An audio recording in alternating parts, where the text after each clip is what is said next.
கரூர் மாவட்டத்தில் கந்துவட்டிக்கு எதிரான கூட்டமைப்பினுடைய ஒருங்கிணைப்பாளர் தோழர் சண்முகம் அவர்கள் கடந்த 9ஆம் தேதி அவரது வீட்டிலிருந்து வரும்பொழுது ஏற்கனவே 10க்கும் மேற்பட்ட பெண்களால் கந்துவட்டி கொடுமை செய்யப்பட்டதாக கூறி தாந்தோன்றி மலையில் வழக்கு கொடுக்கப்பட்ட 2 பெண்கள் அவருடைய வாகனத்தை பிடித்து அவரை கடுமையாக அச்சுறுத்தி அசிங்கப்படுத்தி அவர் வீட்டு பெண்களை எல்லாம் இழிவுபடுத்தி பேசியுள்ளார்கள். உடனே அவர் சட்டப்படி அவசர எண் 100க்கு அலைபேசியின் மூலம் தொடர்பு கொண்டு நகர காவல்துறை வந்துள்ளது. காவல்துறையினர் 2 தரப்பினரையும் காவல் நிலையத்துக்கு வாருங்கள் என்று சொன்னவுடன் சண்முகம் தோழர்களோடு சென்று காவல் நிலையத்தில் புகார் கொடுத்துள்ளார். ஆனால் அவரிடம் வந்து வலுக்கட்டாயமாக அத்துமீறி அவமானப்படுத்தி அத்துமீறிய பெண்கள் மருத்துவமனையில் போய் படுத்துக்கொண்டு பொய்யான வழக்கை கொடுத்துள்ளார்கள். அவர் கொடுத்த வழக்கிற்கு ஒரு பிரிவு 294B என்ற வழக்கு, அந்த பெண்கள் கொடுத்த பிரிவுக்கு 7 வழக்கு கடுமையான பிரிவுகளில் கொடுத்துள்ளார்கள். இது ஏதோ புதிய விஷயம் அல்ல. கரூர் மாவட்டத்தில் கடந்த அதிமுக ஆட்சியில் இப்படித்தான் இருந்தது. இன்றைக்கி திமுக ஆட்சியும் மணல் கொள்ள போராட்டத்தில் அதுதான் நடந்தது. இன்றைக்கி திமுக ஆட்சியும் அந்த வழிமுறையை கையாளுது. உடனடியாக இந்த வழக்கை மாவட்ட ஆட்சித்தலைவர் ரத்து செய்ய வேண்டும். மாவட்ட ஆட்சித்தலைவருக்கு அதற்கான அதிகாரம் உள்ளது. ஏற்கனவே மணல் கொள்ளை எடுத்த அவினாசி பிரபாகரன் மீது திருப்பூர் மாவட்ட காவல்துறை பொய் வழக்கு போட்ட பொழுது அங்கே திருப்பூர் மாவட்ட ஆட்சித்தலைவராக இருந்த கோவிந்தராஜ் அவர்கள் அவர் மீது போடப்பட்ட வழக்கை ரத்து செய்தார். அதேபோல் கைது செய்யப்பட்டு சிறையில் வைக்கப்பட்ட பனியம்பள்ளி ஊராட்சி தலைவர் சிவக்குமார் அவர்கள் மீது அவருக்கு ஆதரவாக 40,000 பொதுமக்கள் திரண்டார்கள். இன்றைய அமைச்சர் முத்துசாமியோடு அந்த போராட்டத்தில் வந்து கலந்துக்கிட்டார்.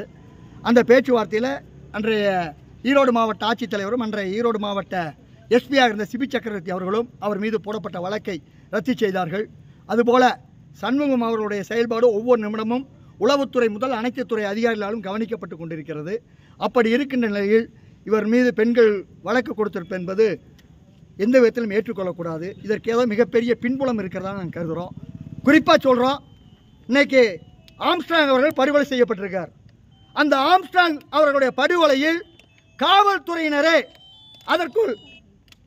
அதற்குள் துணைவாய் இருப்பதாக நம்பத்தகுந்த செய்திகள் வந்திருக்கிறது. சண்முகம் அவர்கள் பாருங்க, இங்கே மாநில போலீஸ் புகார் ஆணையம் அத்தாரிட்டி அவருக்கு 27/5 நம்முடைய கரூர் மாவட்ட எஸ்பி என்னென்ன முறைகேடெல்லாம் செய்கிறான்னு சொல்லி புகார் கொடுத்துருக்காரு.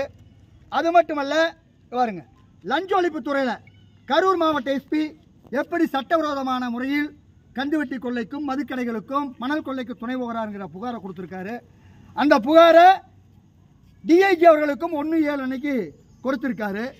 இப்படியெல்லாம் நேரடியாக சொன்னது மட்டுமல்ல, இப்போ இன்னைக்கு வந்து ஊழல் ஒழிப்புத்துறை வந்து அதற்கான நடவடிக்கை எடுக்க தொடங்கியிருக்காங்க.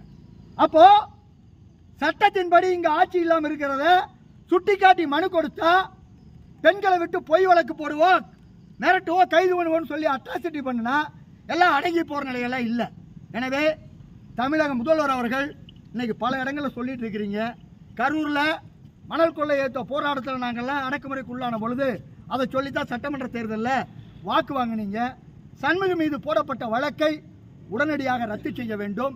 இல்லை என்றால் தமிழ்நாடு முழுக்க இருக்கக்கூடிய அனைத்து இயக்க தலைவர்களும் மக்கள் இயக்க தலைவர்களும் விவசாய அமைப்பு தலைவர்களும் இணைந்து கொண்ட போராட்டத்தை கரூர் மாவட்டத்தில் நடத்த வேண்டிய நிலைமையை ஏற்படுத்திவிட வேண்டாம் என்று கூறி மாவட்ட ஆட்சித்தலைவருக்கு போடப்பட்ட வழக்கை ரத்து செய்ய அதிகாரம் இருக்கிறது என்ற அடிப்படையில் அவரை நாங்கள் சந்தித்து மனு கொடுக்க செய்தோம்.